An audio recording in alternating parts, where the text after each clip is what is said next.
नमस्कार दोस्तों, स्वागत है आपका हमारे ग्रहण ज्योतिष नामा चैनल पर। नवरात्रि का तीसरा दिन माँ दुर्गा के चंद्रघंटा स्वरूप की उपासना को समर्पित है। माँ चंद्रघंटा का ये रूप साहस, पराक्रम और दिव्य आभा का प्रतीक है। इसकी आराधना से साधक को भय, क्लेश, पाप और नकारात्मक शक्तियों से मुक्ति मिलती है। इनके नाम में चंद्र का अर्थ है चंद्रमा और घंटा का अर्थ है घंटे की ध्वनि।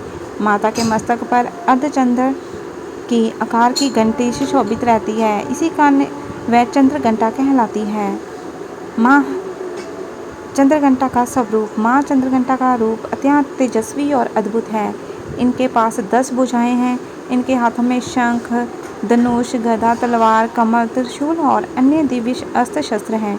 वह सिंह पर सवार रहती है, जो वीरता और धैर्य का प्रतीक है। इनके माथे पर अर्धचंद्र के आकार की घंटी है, जिससे दानवों और राक्षसों का नाश करने वाली दिव्य ध्वनि प्रकट होती है। माँ चंद्रघंटा की कथा देवी पार्वती से जुड़ी हुई है। जब भगवान शिव से विवाह का समय आया तो पार्वती जी ने चंद्रघंटा स्वरूप धारण किया। जब राजा हिमालय ने भगवान शिव को बारात लाने के लिए आमंत्रित किया, तब शिव जी ने भूत, प्रेत, जोगियों और गणों के साथ अत्यंत विचित्र रूप से प्रस्थान किया।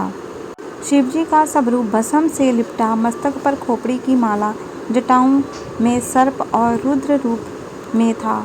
ये दृश्य देखकर हिमालय और उनकी रानी अत्यंत भयभीत हो उठी। पार्वती जी ने ये देखा तो समझ गई कि यदि ये रूप उसी प्रकार रहेगा तो विवाह संभव नहीं हो पाएगा।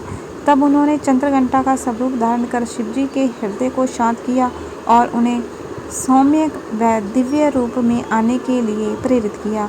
इसके बाद ही विवाह सफलतापूर्ण संपन्न हुआ।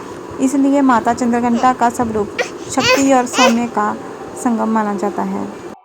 एक अन्य कथा के अनुसार माँ चंद्रघंटा ने देवताओं की रक्षा के लिए असुरों का संहार किया। जब असुरों ने देवताओं का युद्ध में परास्त करना शुरू किया, तब माँ चंद्रघंटा अपने सिंह पर सवार होकर प्रकट हुई। उन्होंने अपने अस्त्र शस्त्र से देवताओं की रक्षा की और दैत्यों का विनाश किया। उन्होंने मस्तक पर स्थित घंटा जब बजा तो उनकी ध्वनि से असुरों के प्राण कांप उठे। इस प्रकार देवताओं को विजय प्राप्त हुई और संसार में शांति स्थापित हुई। पूजा विधान। नवरात्रि के तीसरे दिन भक्तजन माँ चंद्रघंटा की पूजा निम्न प्रकार से करते हैं। नंबर 1, प्रातः स्नान करके स्वच्छ वस्त्र धारण करें, पूजन स्थल पर कलश स्थापित करें और माँ चंद्रघंटा की प्रतिमा अथवा चित्र रखें। उन्हें अक्षत, रोली, पुष्प, धूप, दीप अर्पित करें। सफ़ेद या पीले फूल, खासकर गेंदा, अर्पित करना शुभ माना जाता है। माता के मंत्र का जप करें। ओम देवी चंद्रघंटाय नमः।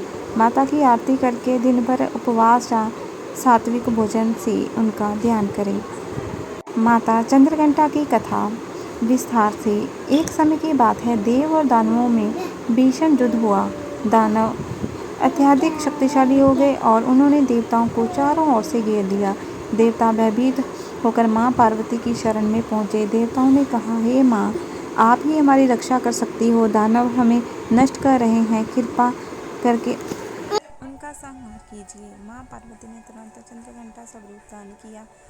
उनके 10 हाथों में दिव्य अस्त्र शस्त्र प्रकट हुए। वे सिंह पर सवार हुई। उनके माथे पर अर्धचंद्र के आकार की घंटा जगमगाने लगी। जब युद्ध भूमि में उन्होंने अपनी घंटा बजाई तो उनकी गज से दानव भयभीत होकर भागने लगे, लेकिन माँ चंद्रघंटा ने उनका पीछा किया और उन्हें मार गिराया। इस प्रकार देवताओं की विजय हुई और संसार में धर्म की स्थापना हुई। माता चंद्रघंटा की उपासना का फल। उपासक को अदम्य साहस और आत्मविश्वास प्राप्त होता है। भय और शत्रु से मुक्ति मिलती है। साधक को दिव्य आभा और तेज की प्राप्ति होती है। पारिवारिक जीवन में सुख, शांति और संयम स्थापित होता है। आध्यात्मिक साधना में सफलता मिलती है। चंद्रघंटा की घंटी ध्वनि का अर्थ है आत्मा का जागरण। सिंह का अर्थ है बल और निर्भरता। 10 हाथों में शस्त्र का अर्थ है हर दिशा में सुरक्षा और शक्ति।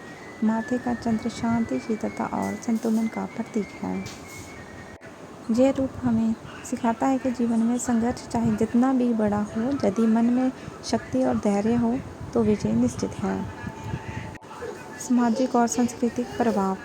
गाँव और नगरों में तीसरे दिन माता चंद्रघंटा की विशेष पूजा होती है। महिलाएं इस दिन पीले या सुनहरे वस्त्र पहनकर माता की आराधना करती हैं। जगह जगह दुर्गा पंडालों में तीसरे दिन की विशेष झांकी सजाई जाती है। माता चंद्रघंटा की कथा हमें ये सिखाती है कि यदि जीवन में संकट आए तो साहस और धैर्य से उसका सामना करो। भय और अहंकार को केवल प्रकाश और शक्ति ही दूर कर सकती है। नारी केवल कोमलता का प्रतीक नहीं बल्कि समय आने पर वह अदम्य शक्ति भी है।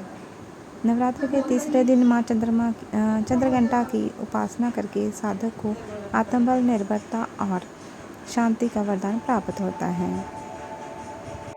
जय माँ चंद्रघंटा।